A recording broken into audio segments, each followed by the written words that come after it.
Halo semuanya dan kembali lagi di Headline tanggal 8 September 2021 bersama saya Ratu Surya Sumirat. Kali ini kita akan bicara soal usulan Pilkada 2024 digelar 27 November 2024. Bagaimana payung hukumnya? Simak terus.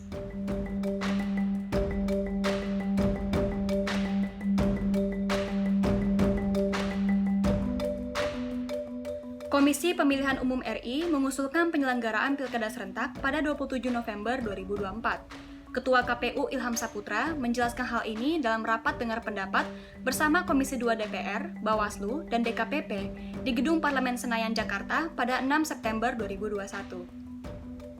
Ilham menjelaskan, alasan penetapan waktu itu mengacu pada persiapan Pilkada 2018 selama 12 bulan, persiapan Pemilu 2019 selama 20 bulan, dan persiapan Pilkada 2020. Selain itu, berdasarkan pasal 201 ayat 8 UU nomor 10 tahun 2016 tentang pemilihan gubernur, bupati, dan wali kota, pemungutan suara serentak nasional untuk Pilkada di seluruh wilayah Indonesia dilaksanakan pada November 2024. Ketentuan ini sudah menjadi harga mati seiring dengan ditariknya revisi UU Pemilu dari pembahasan. Padahal, salah satu implikasi hukum dari penundaan pilkada ini membuat banyak kursi kepala daerah definitif harus diisi oleh pejabat kepala daerah. Sedangkan kepala daerah hasil pemilihan 2020 hanya akan menjabat sampai 2024. Untuk pemilihan, kami juga sudah menghitung dan mengacu kepada Undang-Undang 10 tahun 2016 yang juga merupakan perubahan kedua atas Undang-Undang nomor 1 tahun 2015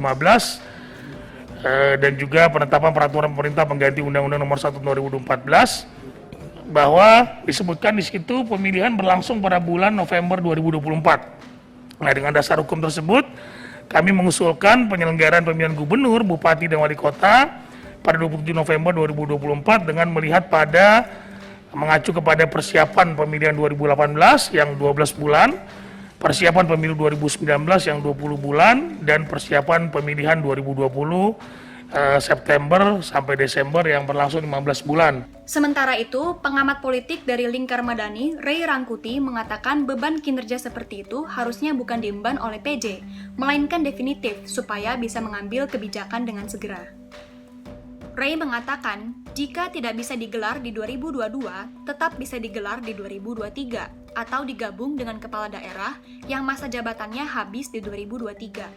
Demikian pula dengan kepala daerah yang masa jabatannya habis di 2024. Pilkadanya bisa digelar di 2025, sehingga pada 2029 sudah bisa digelar pilkada serentak secara keseluruhan. Dengan begitu, tenggang waktunya tidak terlalu panjang.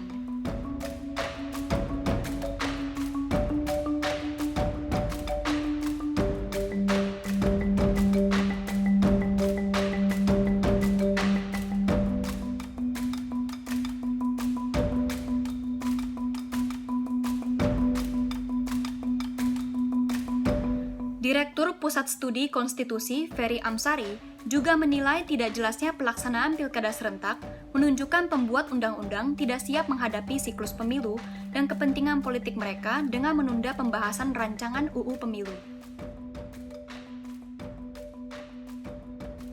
Ferry menjelaskan, karena itu ada instrumen ketatanegaraan yang dikenal dengan Peraturan Pemerintah Pengganti Undang-Undang atau Perpu. Kalau memang ada potensi hal kegentingan yang memaksa, Perpu bisa dikeluarkan Presiden. Jadi, isi Perpu itu harus dipastikan menyelesaikan masalah pemilu atau pilkada, terutama yang berkait masalah penyelenggara atau penjabat kepala daerah di daerah yang tak memiliki pemimpin itu. Jika status penyelenggara itu hanya sebatas PJ kepala daerah, akan tetap sulit lantaran yang bersangkutan tak bisa mengambil kebijakan strategis terkait pilkada.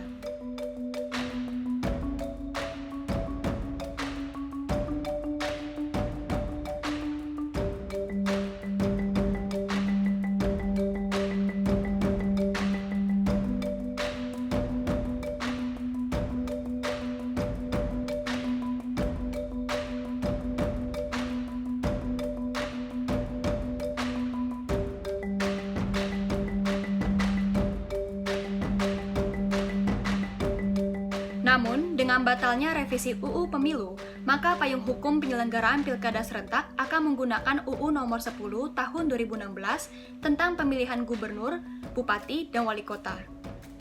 Yang paling dirugikan dengan batalnya revisi UU Pemilu adalah ratusan kepala daerah yang akan habis masa tugasnya pada 2022 dan 2023.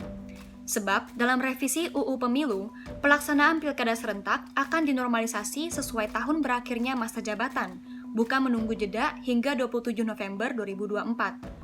Konsekuensi dengan diberlakukannya Undang-Undang Pilkada yang sekarang, bagi kepala daerah yang berminat kembali mengikuti kontestasi pilkada, harus bersabar menunggu Pilkada serentak 2024. Pada posisi inilah, elektabilitas yang bersangkutan bisa menurun alias kehilangan panggung.